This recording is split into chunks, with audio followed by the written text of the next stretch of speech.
જૂનાગઢના ગિરનારની ગોદમાં યોજાનાર મહાશિવરાત્રિના મેળાની તૈયારીઓ શરૂ કરાઈ છે। હાલ ભવનાથ મંદિરના રિનોવેશનની કામગીરી શરૂ કરવામાં આવી છે, જેમાં મંદિરમાં કલરકામ, મૃગીકુંડ અને મંદિરમાં લાઇટિંગની કામગીરી શરૂ કરવામાં આવી છે। દામોદર કુંડથી ભવનાથ તળેટી સુધી તમામ દિવાલો ઉપર મહાદેવજીના ચિત્રો કંડારવામાં આવી રહ્યા છે। દત્ત ચોકથી ભવનાથ મંદિર સુધીનો વિસ્તાર નો વ્હીકલ ઝોન જાહેર કરવામાં આવ્યો, જેથી મેળામાં મંદિરે આવતા ભાવિકોને ટ્રાફિકની સમસ્યાનો સામનો ન કરવો પડે। મેળામાં સુરક્ષાને લઈને કલેક્ટર તેમજ એસપીના અધ્યક્ષ સ્થાને બંદોબસ્તની પણ પૂરતી વ્યવસ્થા કરવામાં આવશે।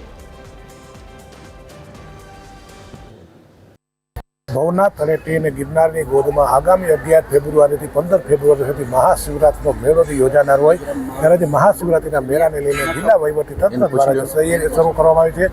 આપ જોઈ શકો છો, ભવનાથ મંદિરની અંદર આજ જે છે શિવજીના જે ચિત્રો કરવામાં આવી રહ્યા છે, ભવનાથ મંદિરની જે કાયા પલટ કરવામાં આવી રહી છે। 11 તારીખથી જે મહાશિવરાત્રિનો મેળો યોજાનાર છે, આ મહાશિવરાત્રિના મેળામાં લાખોની સંખ્યામાં જે ભાવિ ભક્તો જે મેળો કરવા આવે છે અને હજારોની સંખ્યામાં સાધુ સંતો પણ આ મેળો કરે છે। અને મહાશિવરાત્રિની જે રાત્રે છે જે મૃગીકુંડમાં અમૃત સ્નાન છે એ બાદ જ આ મેળો સંપન્ન કરવામાં આવે છે। જિલ્લા વહીવટી તંત્ર દ્વારા હાલ આ મેળાને તૈયારી શરૂ કરવામાં આવી છે। આપની સાથે જે જૂનાગઢના જે એસડીએમ છે ચરણસિંહ ગોયલ, આપણે તેની સાથે સીધી વાતચીત કરશું।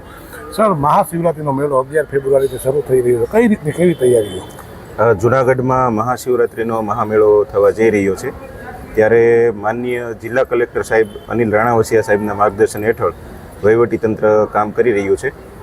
તમે જે રીતે જોઈ શકો છો એ પ્રમાણે અહીંયા ભવનાથ મંદિર છે એનું સમગ્ર રિનોવેશન કામ માનનીય કલેક્ટર સાહેબની સૂચના પ્રમાણે કરવામાં આવી રહ્યું છે। તો એમાં મૃગીકુંડથી માંડી સમગ્ર મંદિર એમાં નવો કલર કામ કરવામાં આવે છે, નવું માર્બલ વર્ક કરવામાં આવેલું છે। આ ઉપરાંત ગેટને પણ નવો શણગારવામાં આવેલો છે। આ ઉપરાંત જે મંદિર છે એમાં નવું લાઇટિંગ અને નવી સાઉન્ડ સિસ્ટમ પણ બેસાડવામાં આવશે। ગર્ભગૃહનું નવીનીકરણ પણ કરવામાં આવશે। સાથે જે શિવજીના શૃંગાર રૂપ જેટલા પણ અહીંયા જે આભૂષણો છે એમનું પણ નવીનીકરણ કરવામાં આવી રહ્યું છે। સત્સંગ હોલ પણ નવો બનાવવામાં આવશે। આ ઉપરાંત જે ભવનાથ વિસ્તાર છે દત્ત ચોકથી લઈ તો એને નો વ્હીકલ ઝોન પણ બનાવવામાં આવેલો છે। અને આગામી સમયમાં જે તમામ તૈયારીઓ છે એ મેળો આવે ત્યાં સુધીમાં સંપૂર્ણ રીતે પૂર્ણ કરવામાં આવશે। સુરક્ષાને લઈને કઈ રીતની તૈયારીઓ છે? એના માટે માનનીય કલેક્ટર સાહેબના અને જિલ્લા એસપી સાહેબ છે એમના સંકલન દરમિયાન સાથે આ કામગીરી કરવામાં આવશે અને જે પોલીસ ફોર્સ છે એ યોગ્ય માત્રામાં બોલાવવામાં આવશે।